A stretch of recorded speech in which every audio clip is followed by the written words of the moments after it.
Talk all you want, Rizal. Let's party! Kasi baka ito na rin ang huling selebrasyon na pagsasaluhan natin.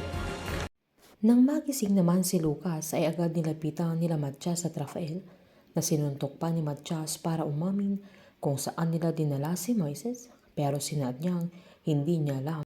Kaya sinuntok ni Rafael pero ayaw pa rin niyang umamin, kaya tinutukan ni Rafael ng baril dahil tatapusin na siya kung hindi siya aamin. Kaya sinabihan sila ni Lucas na aaminin na niya ito. Habang binalita naman na binibigyan ng buhay ng mga rallyista ang pagpatay kay Aling Nadia sa mismong rally, at natukoy na si David ang gunman na mismong tauhan ni Jaime, na pinaghahanap pa rin siya ng mga otoridad, at dahil sa nangyari ay mas dumami ang mga nagrarally laban kay Jaime at gusto ng mga tao na patalsikin na si President Vera Cruz. Habang kinorner ni Jaime si David na sinumbat niyang, inutos niyang patayin niya si Aling Nadia pero hindi sa public, kaya wanted na siya. Sabay inabot ng tao niya yung baril, kaya nakiusap si David na makakabawi din siya, na ang dami-dami na niyang trinabaho para sa pamilya nila, na doon lang siya pumalpak at nangangako siyang hindi na yun mauulit. Nasakto namang dumating si Divine na mismong nasa likod ni David, pero agad binaril ni Jaime dahil baka magkalat na naman siya ulit, na mismong sa ulo niya binaril si David na tumalsik ang dugo kay Divine, kaya natakot ito na agad namang humingi ng sorry si Jaime. Sabay nilapitan niya at pinunasan ng dugo sa leeg ni Divine, na takot naman ito, habang sinabi niyang may mga bisita na silang dumating, na sinabihan naman ni Jaime na linisin muna nila yung mga dugong tumalsik sa katawan ni Divine.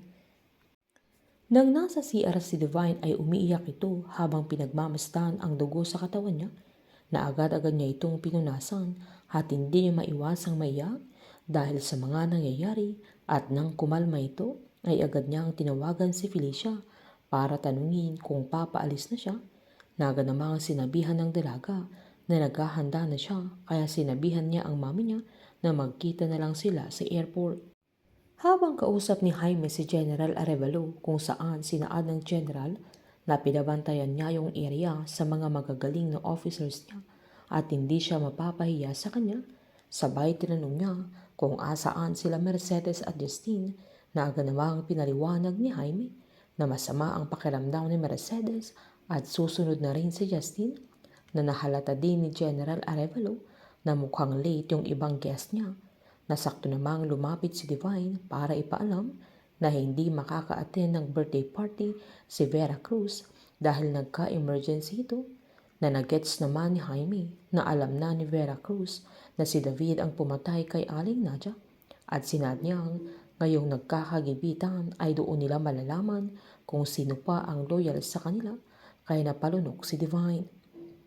Tinawagan pa ni Jaime si Dr. Harvey para tanungin kung asaan na siya, na agad humingi ng tawad ang doktor dahil hindi siya makakapunta dahil may emergency sa hospital na kailangan niyang puntahan, kaya nadismaya si Jaime na hindi niya alam na nagpatulong si Steven sa daddy niya para gamutin si Calvin, na dinala mismo sa sarili nilang hospital.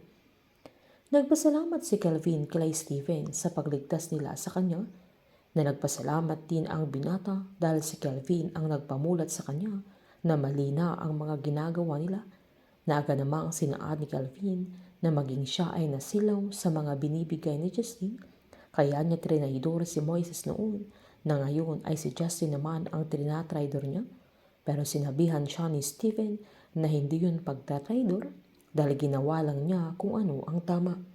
Sakto namang dumating si Maki na alalang-alala para sa kaibigan niya sa sandaling yan, kung saan masaya din siya dahil madami nang bumabaliktad kila Justine at unti-unti nang namumulat ang kanilang mga mata sa katotohanan at sa kabutihan, na isa na si Dr. Harvey na dating malakas na supporter ng GSX at ang mga sagrado, pero ngayon ay pumapating na kila Eleazar. Painit ng painit ang mga tagpo, sabay-sabay po nating subaybayan ang nalalapit na pagtatapos ng Pamilya Sagrado dito lamang po sa aking channel. Patuloy lamang po manood at mag-subscribe para ma-update po kayo sa mga huling episode. Marami pong salamat.